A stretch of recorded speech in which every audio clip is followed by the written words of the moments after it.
Hey, y'all, Scott Horton here for WallStreetWindow.com. Mike Swanson knows his stuff. He made a killing running his own hedge fund and always gets out of the stock market before the government-generated bubbles pop, which is, by the way, what he's doing right now, selling all his stocks and betting on gold and commodities. Sign up at WallStreetWindow.com and get real-time updates from Mike on all his market moves. It's hard to know how to protect your savings and earn a good return in an economy like this. Mike Swanson can help. Follow along on paper and see for yourself. WallStreetWindow.com.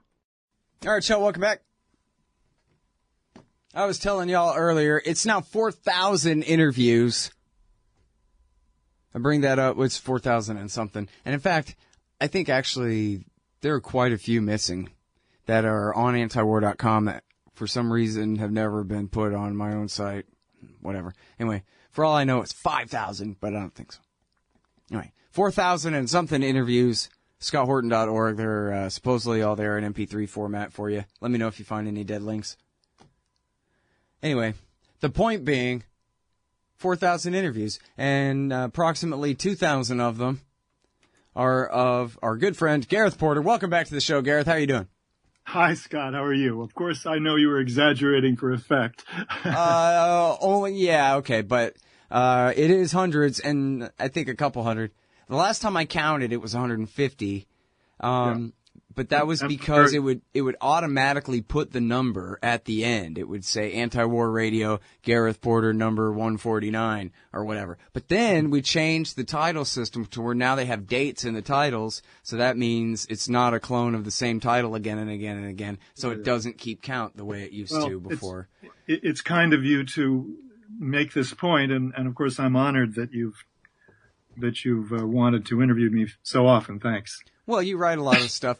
The thing is, and I told this story before, the first time I interviewed you was in January of 2007, and Bush and Cheney were talking about maybe they were going to bomb Iran because not Saudi backing al-Qaeda in Iraq and the Sunni-based insurgency, but Iran that was backing all the same factions we were backing, why they were the ones who were responsible for everything that had gone wrong in the Iraq war, and maybe we needed to bomb the Quds Force bases and this kind of thing. And you came on the show and said, nah, don't worry about that. If they do it, it won't be till the summertime. And here's how I know. And you were saying what no one else was saying. And of course you were right. And it came to a head that summer. And thankfully anti-war forces prevailed. But anyway, that was why I started interviewing you, is because you had the X-ray eyes to read through a lot of lines in order to decipher what was really going on here. And what was really going on here was at least that we had time before it came down to it. So anyway, and then I've interviewed you 1,000 times since then, mostly over Iran's nuclear program, which you eventually finally wrote the book on, which everyone should read. It's called Manufactured Crisis. It's now mostly sort of kind of been put to bed, I hope, for a while, anyway, with the new nuclear deal. But anyway, the point is you're a great journalist, and I like interviewing you because you know so much stuff. This article is called How Terror in Paris Calls for Revising U.S. Syria Policy. And I ask you, what's Syria policy? Yeah, I mean, this is a good question. And, the answer is it's a Syria policy that is so full of contradictions and ambiguities that it is literally impossible to really describe it, in any coherent way. I think that it's, and this is a theme that we've gone over, or I've gone over, I know many times on your show. It's the product to a great extent of Obama's response to domestic political pressures or perceived pressures or domestic political considerations, perhaps is a better way of putting it. But definitely, there are things about the policy that are difficult to make sense of. And I'm still trying to do that. I mean, for one thing, I'm still trying to understand why the Obama administration is so eager to please the Saudis, so unwilling to do anything or say anything that contradicts the Saudi efforts in either Yemen or in Syria. And I think this is something I'm going to continue to be writing about, and I'm still trying to solve that puzzle. Well, yeah, it's a mystery to me. It seems like any one of these American presidents could tell the Saudis to go to hell. What difference would it make if they did? Well, I think Obama is unique in this regard. I mean, I think it's true that previous presidents would have been unwilling to tolerate what Obama has not only tolerated but really supported over the past 3 years, and so it does pose a political conundrum here to understand this. I think part of the answer is definitely, and I'm going to be writing about this soon, that Obama is feeling particularly feeling the necessity, particularly to support the Saudis in Syria, because he has been so unwilling to have U.S. boots on the ground, or even to carry out any military attack in the air against Assad. And so he is. I mean, his view is that we need the Saudis to be in there instead of Americans. I mean, he said that in his famous interview, or infamous interview, with Tom Friedman. Something to the effect that, why can't we have Arab boots on the ground in these wars? Now, somebody pointed out to me the other day, that, he couldn't have meant the Saudis because they're so incapable of actually having combat troops on the ground. And that's a fair point to make. But I think what he meant by that was the Saudis involved, deeply through their relationships with their allies, their Arab allies in Syria, and that's the equivalent, therefore, of deeper American direct involvement. I'm sorry, you lost me. Are we talking about pretending to fight the Islamic State, or we're still talking about overthrowing Bashar al-Assad? Yeah, I mean, in this case, more the latter for sure. Yeah, so he's saying, let's work with the Saudis more to back Ahrar al-Sham and al-Nusra against Assad and the Islamic State still in November 2015, not their redirecting. Absolutely. I mean, this has emerged as quite an explicit policy now, particularly in light of these, what I've called the sham, peace negotiations, or the sham peace conference on Syria, because the plan is clearly to absolutely rely on the support for Ahrar al-Sham in particular, and even al-Nusra to some extent, to put sufficient pressure on the Syrian government to get an agreement that there'll be a transitional government, and that Assad will eventually step down. Yeah. Now, so that's the only difference. Maybe they're willing to budge a little bit from getting rid of him at the beginning or getting rid of him at the end, or they still never will. That's the major evolutionary change in U.S. policy, that now the U.S. is willing to support a settlement in which Assad could remain in power for, they're saying 6 months. Obviously, that's negotiable. They could extend the period, but that it must be part of a transition. But now, do they mean a transition away from the entire Alawite-led regime? Or what are they talking about? Because that would mean the end of the entire state structure as it exists, wouldn't it?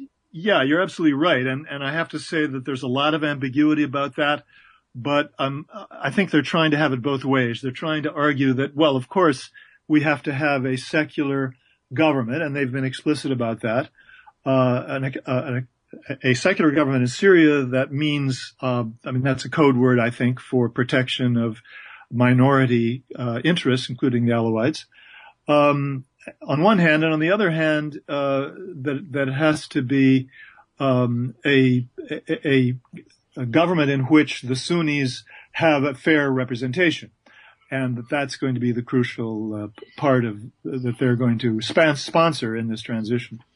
Boy, are we 4.5 years into this war for that to all work out. I guess we'll see. Hang on one sec, y'all. We're going to talk more with Gareth Porter on the other side of this break. It's the Scott Horton Show. Don't you get sick of the Israel lobby trying to get us into more wars in the Middle East? Or always abusing Palestinians with your tax dollars? It once seemed like the lobby would always have full-spectrum dominance on the foreign policy discussion in D.C. But those days are over. The Council for the National Interest is the America lobby, standing up and pushing back against the Israel lobby's undue influence on Capitol Hill. Go show some support at councilforthenationalinterest.org. That's councilforthenationalinterest.org. Hey, y'all, guess what? You can now order transcripts of any interview I've done for the incredibly reasonable price of $2.50 each. Listen, finding a good transcriptionist is near impossible, but I've got one now. Just go to scotthorton.org/transcripts, enter the name and date of the interview you want written up, click the PayPal button, and I'll have it in your email in 72 hours max. You don't need a PayPal account to do this. Man, I'm really going to have to learn how to talk more good. That's scotthorton.org/transcripts. All right, guys, welcome back. So it's taking so dang long here. All right, we're talking about Syria with the great Gareth Porter here. So we got special forces embedded with the Kurds, who are the enemies of our allies, the Turks. And I read in a couple of places, Gareth, that they're going to embed some special forces with the Army of Conquest, too, which puts them in the line of fire of the Russians, who are there for the same reason that we supposedly are there now, to fight the Islamic State. I haven't seen that. Where did you see a report to that effect? I'll have to find it for you. It was sketchy. It was an implication more than a... yeah, I wouldn't trust that. You think they're only embedding them with the Kurds and not with their Arab groups? They're not going to do that. Why not? I mean, they've been... Charles Lister wrote about how the Saudis and the Americans have a, quote, room in Turkey where they run the al-Nusra Front and the Army of Conquest. They're the commanders of it. Well, I think there's a nuance there that's being dropped. I think what Lister was saying was that the Americans, as I recall what he said, we can check this later, was that the Americans in that operations room had encouraged some of the groups, some of the rebel groups that had been supported by the U.S. to go ahead and join in with the Army of Conquest. And that was after the capture of Idlib. It started in April of 2015. So you can check me and see if I'm correct about that. That's my recollection. So, I think the Americans are not going to be directly, assisting al-Nusra Front in an army of conquest, a war plan.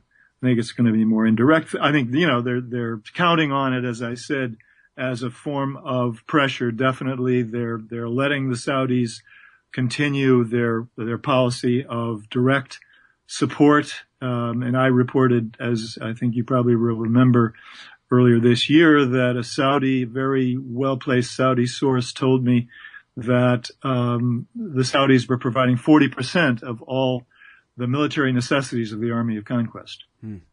Well, and this includes, am I right, new rounds of TOW missiles hitting the battlefield there in the hands of the Al-Qaeda guys? Well, I mean, as far as I know, the Saudis have not gone off the reservation themselves and provided TOW missiles. This is something, legally they can't do. The TOW missiles, let me put it this way. The TOW missiles cannot be provided to anyone without U.S. support, without U.S. approval, And so far, the indications are that all the TOW missiles have been have gone to places that the United States approved. Now, I don't know specifically all the specific names of the brigades that have gotten TOW missiles, so I can't precisely say. None of those are now directly under al-Nusra control. But I think it's more, that they're part of a coalition with al-Nusra Front, or part of the command that the al-Nusra Front clearly is the dominant factor in. Mm-hmm. I hope that answered the question. I mean, Yeah. Well, I guess so. I mean, it seems to me like once Ahrar al-Sham and whatever other groups joined up with the al-Nusra Front in the so-called Army of Conquest, then, well, they just renamed al-Nusra and these groups joined it. Or no? I mean, that's still plausible deniability to give tow missiles to some of them, but not the other ones in the same group together. Well, I think that the United States is going to make clearly distinctions between al-Nusra Front and other organizations, and by doing so, they feel that they're even within the Army of Conquest. You're saying within the Army of Conquest, exactly? Yes. And there's something called the Islamic Front, which Ahrar al-Sham is the nominal as well as the real force in. I mean, Ahrar al-Sham actually has more troops apparently than al-Nusra Front. They are a larger military force than al-Nusra Front, and they are the ones who dominate this Islamic front, and al-Nusra Front is not part of it. And I think that, that's an arrangement which is aimed at making it more acceptable for the United States, to say, yeah, it's fine to provide weapons to anybody who's part of that front because it's not part of al-Nusra. Mm-hmm. So, I think there's a dodge going on. There's a major political dodge going on here. No question about it. And I think that's really essential to understanding, as far as we can, what the Americans are up to here. Yeah. It's amazing that even this far into it, and even after all the refugee crisis is hitting all the European countries and everything, they still are willing to just continue the current policy and not try very hard to get over the hurdles and really have some kind of peaceful resolution as soon as possible, however soon that could be. Well, when you start talking about a peaceful resolution of this conflict, I mean, even John Kerry, who is, has a pretty long record of saying things that, just are BS, about Syria. He is admitting publicly that, we're not close, really to a breakthrough here. I mean, he's also making statements suggesting that, just give us a little bit more time. But he has said, in recent days, in the last week or 10 days, that, the peace is not around the corner, in Syria. And, so again, I mean, this is part of the Obama administration's playing, verbal games with the American people.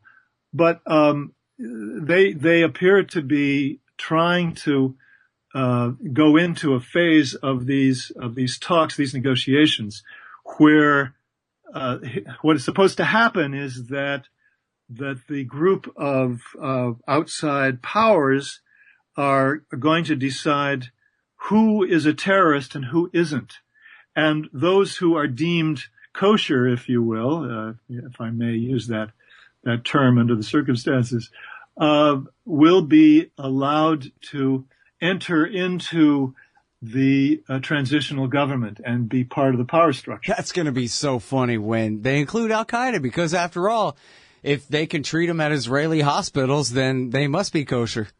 Well, actually, they've already publicly said, no, al-Nusra Front is not acceptable. Al-Qaeda's Syria organization is not going to be an acceptable partner. They do not qualify. They are terrorists.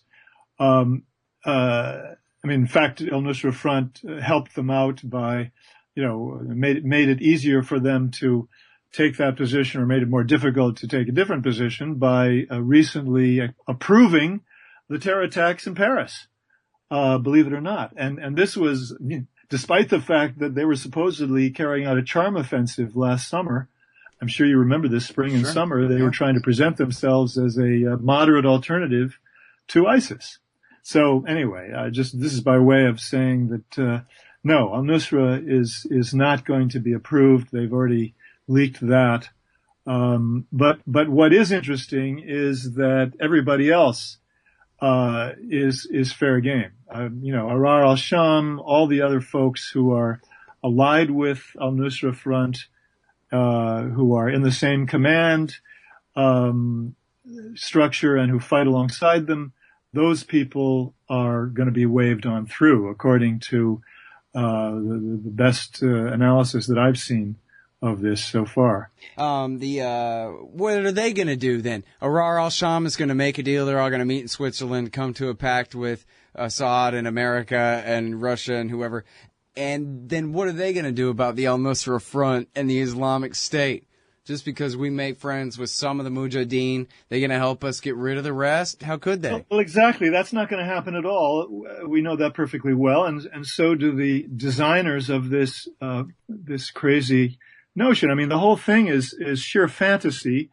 It doesn't connect with reality. And that's what really throws me for a bit of a loss to understand, apart from, just sheer public relations saying, oh, look here, we're working for peace. And that could be the easy explanation. How they feel they can get away with this, I don't know. Because, it doesn't add up to any formula that makes the least sense in terms of the real, forces at work in Syria. I mean, it's not going to accomplish anything. It's not going to get the Syrian government to make concessions because they can see what's going on. I mean, bring in the jihadists into your government with al-Nusra Front still outside but allied with the same folks that are inside. No, of course that's not going to happen. So I don't know what they expect to result from this except some very shallow, meaningless public relations value. Yeah. Well, I don't know, man. Bill Crystal said this was a good idea, so maybe if we just hang in there. Yeah, I mean, these Israelis are now, all... man. Anyway. Hey, you do great work. Thanks for joining me for episode 4000 and something here, Gareth. Always a pleasure. Thanks, Scott. Appreciate it. That's the great Gareth Porter, everybody. He wrote the book Manufactured Crisis, all about Iran's nuclear program. I think you should read it, and I think you should check out his archive, if you want to, at MiddleEastEye.net. This one is called How Terror in Paris Calls for Revising U.S. Syria Policy. Hey, all, Scott Horton here to tell you about this great new ebook by longtime Future Freedom author Scott McPherson. Freedom and Security, the Second Amendment and the Right to Keep and Bear Arms. This is the definitive principled case in favor of gun rights and against gun control. America is exceptional. Here the people come first, and we refuse to allow the state a monopoly on firearms. Our liberty depends on it. Get Scott McPherson's Freedom and Security, the Second Amendment and the Right to Keep and Bear Arms on Kindle at Amazon.com today.